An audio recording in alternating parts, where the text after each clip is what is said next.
உங்கள் சிந்தனை எப்போவுமே தேவனுக்குரியதாக இருக்கா அல்லது பொழுதுபோக்குக்குரியதாக இருக்கா? உங்கள் சிந்தனை எப்போதும் பரிசுத்தமாக இருக்கா அல்லது பாவக்கரைகளால் இருக்கா? இதில் நீங்கள் தெரிஞ்சுக்கலாம் நீங்கள் யாரோட பிள்ளை அப்படின்ட்டு. நீங்கள் எங்கே போக போகிறீங்கிறத தெரிஞ்சுக்கலாம். நீங்கள் எப்பொழுதும் தேவனையும் தேவனுக்குரியவர்களையும் தேவனுடைய வார்த்தைகளையும் தியானித்து கொண்டிருப்பீர்களானால் நீங்கள் தேவனுடைய பிள்ளைகள்.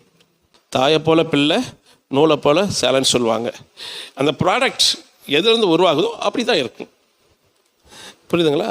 நம்ம ஆண்டவர் இயேசுகிட்ட இருந்து உண்டானவர்களாக இருந்தோமானால் நம்முடைய சிந்தனை கிறிஸ்துவை போல் இருக்கும், நம்முடைய செயல்கள் கிறிஸ்துவை போல் இருக்கும், நம்முடைய கிரியைகள் கிறிஸ்துவை போல் இருக்கும், நம்முடைய நடைகள் உடைகள் எல்லாம் அவருக்கு பிரியமானபடி இருக்கும். அப்படி இல்லை, நான் பொல்லாங்கன்னு இருந்து உருவானேன் அப்படின்னு நீங்கள் நினச்சிக்கிட்டீங்கன்னா நீங்கள் அதை சொல்லலாம் தேவையில்லை. உங்கள் நடை உடை